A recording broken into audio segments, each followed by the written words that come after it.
One of the most notorious inmates in the state prison system was somehow able to go on a killing spree while in prison behind bars. Current and former corrections officials reached out to Arizona's Family Investigates to say it was just a matter of time before something like this happened. They blamed the director of the department and tell our investigative reporter Morgan Loew new prison policies are putting inmates and the men and women who guard them in danger. Ricky Wassenaar was already serving 16 life sentences for his role in an escape attempt and 15-day hostage standoff in 2004 in the Loew prison in Buckeye. In April of this year, prison officials say Wassenaar murdered 3 other inmates, something he admitted to in a phone conversation with true crime correspondent Brianna Whitney. I would have killed at least 7, but my goal was at least 7. He seemed proud of himself. Oh, not only proud, but would be excited to do it again. According to his inmate profile, at the end of last year, Wassenaar was moved out of maximum security, where he had been for decades, and into close custody. He was max custody and put into close custody, which means he gets to walk among them. Rodney Carr is a retired warden. He left the DOC after Governor Katie Hobbs hired Ryan Thornell as the new DOC director. Thornell came to Arizona from Maine, where he was the deputy commissioner of a prison system a fraction of the size of Arizona's. His bio refers to him as an innovative leader with a vision of reimagining corrections. I worked for a lot of directors, and not always did I agree, but that's my job. But with him, I got to the point where I couldn't.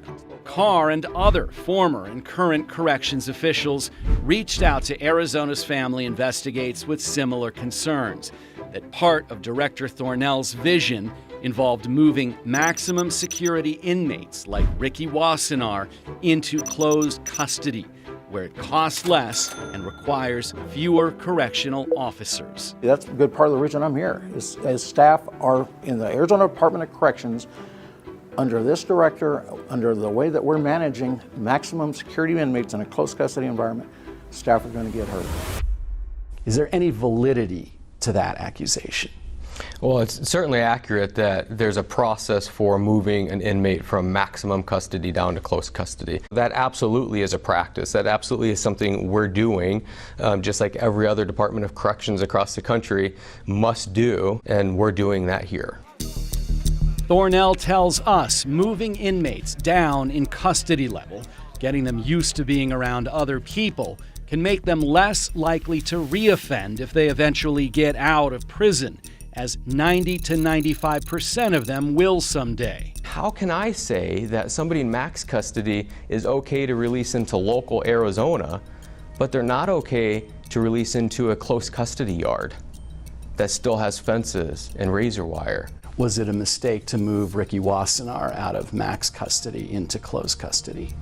Well, listen, hindsight's always 20/20, right? So knowing what I know today, should we have moved him out of max custody? Yes, we should have. Would I do it with the facts that I have at my disposal today, knowing what he did? Then no, I wouldn't. But the practice was a sound practice. It's still a sound practice. So Director Ryan Thornell did say that he has seen an increase in the amount of violence in close custody across the department, but he said that that was not caused by maximum security inmates being moved into close custody. He says there is just an overall increase in violence in the prison system. 95% of those inmates who were moved down are supposed to eventually get out. Wassenaar was never supposed to be released. Yeah, and that's a good point here. But his point about maximum security is that it was really not intended for people to be in there the entire time they're in prison. And so, yeah, he admitted that knowing what he knows now, moving Wassenaar out was a mistake. But there really also wasn't anything in Wassenaar's history that would have indicated he was going to murder a couple of 3 other inmates. But that interview that we aired in our last hour was just chilling. I mean, he's unapologetic, says he wished he'd done more or should have done more. He's Diabolical. Really justifying it. And so hearing him say that and then looking at his record and saying, well, he didn't have this in his, Right. we couldn't see this coming, that's kind of hard to stomach. Yeah, because he claimed